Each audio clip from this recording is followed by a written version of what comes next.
بسم اللہ الرحمن الرحیم۔ تصور آخرت کے حوالے سے جس غلط فہمی کا آج ہم تذکرہ کریں گے اور اس کو دور کرنے کی کوشش کریں گے وہ دجال کے حوالے سے ہے۔ یہ معلوم ہے کہ قیامت کی نشانیوں میں سے ایک نشانی یہ بیان کی گئی ہے کہ قیامت کے پہلے یا قیامت سے پہلے دجال نمودار ہوگا۔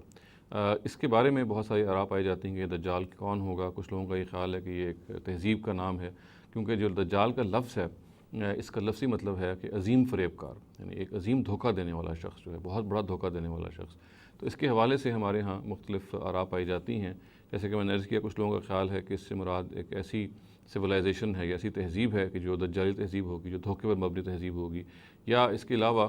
دجال کی مختلف خصوصیات ہیں جو بتائی جاتی ہیں۔ تاہم اس کے حوالے سے جو خود روایات میں جو چیز بیان ہوئی ہے، مثال کے طور پہ وہ بعض روایات میں یہ آیا کہ وہ دائیں آنکھ سے اندھا ہوگا اور بعض میں یہ آیا کہ وہ بائیں آنکھ سے اندھا ہوگا۔ اسی طرح سے بات بھی بیان ہوئی ہے کہ اس کے بہت سے بال ہوں گے، آگ اور پانی کے ساتھ وہ آئے گا، مدینے میں وہ داخل نہیں ہو سکے گا۔ بعض اور روایات یہ کہتی ہیں کہ حضرت مسیح جو ہیں وہ بھی اس زمانے میں ہوں گے اور وہ اس کو قتل کریں گے، اور اسی طرح سے بعض روایات یہ کہتی ہیں کہ شام میں اس کی ہلاکت ہوگی۔ چنانچہ یہ کچھ چیزیں ہیں جو بیان ہوئی ہیں۔ تاہم دیکھیے، جو سب سے اہم بات ہے جس سے ہمیں دجال کی شخصیت کے بارے میں، اس کی شناخت کے حوالے سے کچھ زیادہ مدد ملتی ہے، وہ یہ ہے کہ ہم جب بھی کوئی چیز کو حدیث کے حوالے سے دیکھتے ہیں، حدیث کے حوالے سے جاننے کی کوشش کرتے ہیں، تو یہ ضروری ہے کہ اس موضوع کی ساری احادیث کو جمع کیا جائے، اس موضوع کی تمام احادیث کو ہم جمع کریں، کمپائل کریں، اور پھر دیکھیں کہ مجموعی تفصیل کیا بنتی ہے۔ اس میں تو کوئی شبہ نہیں ہے کہ نبی صلی اللہ علیہ وسلم سے اگر اس روایت کی نسبت صحیح ہے تو دجال کی شخصیت نمودار ہوگی۔ تاہم انہی روایات کو اگر آپ جمع کر کے دیکھیں تو یہ معلوم ہوتا ہے کہ یہ اسی دجال کو بہت ساری روایات میں المسیح الدجال کے نام سے پکارا گیا ہے، اور اس کا اصل مطلب یہ ہے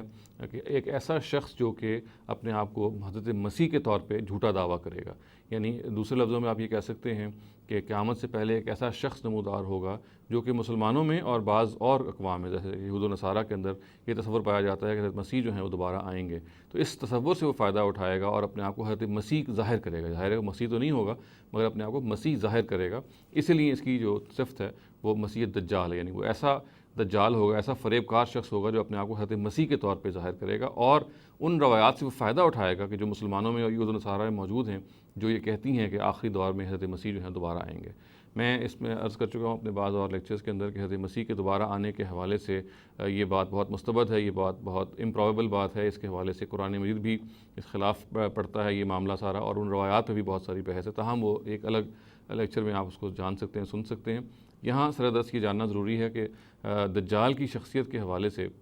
جو ہمیں اتنا انفارمیشن ملتی ہے، اس میں جو چیز ہمیں بہت زیادہ دجال کی شخصیت سے کلوز لے جاتی ہے اور اس کی شناخت کرنے میں ہمیں آسانی ہو جاتی ہے، وہ یہ ہے کہ وہ جب بھی نمودار ہوگا قیامت سے پہلے تو آپ اپنے آپ کو حضرت مسیح ظاہر کرے گا، اور چونکہ یہ معلوم ہے کہ مسلمان ایک مسیح کا انتظار کر رہے ہیں، حضرت مسیح کا دوبارہ آنے کا انتظار کر رہے ہیں، تو اس تصور سے وہ فائدہ اٹھائے گا، اور اس تصور سے فائدہ اٹھا کے بعد اپنے کمالات کے ذریعے سے وہ لوگوں کو متوجہ کرے گا۔ تو ہم یہ جان سکتے ہیں کہ دجال کے حوالے سے جو اور تفصیلات ہیں، ظاہر ہے وہ تو جب وہ خود نمودار ہوگا تو وہ ظاہر ہوں گی، اور نبی صلی اللہ علیہ وسلم کی اس طرف اگر اس روایت کی نسبت صحیح ہے تو یقیناً وہ نمودار ہوگا اور اس کی بعض تفصیلات سامنے آئیں گی۔ تاہم جس چیز کے بارے میں ہم بالکل مطمئن ہو کے کہہ سکتے ہیں کہ وہ ایک ایسی شناخت ہے، اس کی ایک ایسی آئیڈینٹی ہے جو اس کو بالکل متعین کر دے گی، وہ یہ ہے کہ وہ اپنے آپ کو حضرت مسیح ظاہر کرے گا، گویا کہ جھوٹ بولے گا کہ میں حضرت مسیح ہوں، اور ان روایات سے، ان ٹریڈیشن سے، ان تصورات سے فائدہ اٹھائے گا جو یہود و نصارہ اور مسلمانوں میں موجود ہیں، جو یہ کہتی ہیں کہ آخر میں یا قیامت سے پہلے حضرت مسیح نے دوبارہ آنا ہے۔ تو ہمیں اس حوالے سے یہ کلو مل جاتا ہے، یہ ہنٹ مل جاتی ہے کہ دجال کون ہوگا۔ اقول قولی ھذا واستغفر اللہ لی ولکم ولسائر المسلمین والمسلمات۔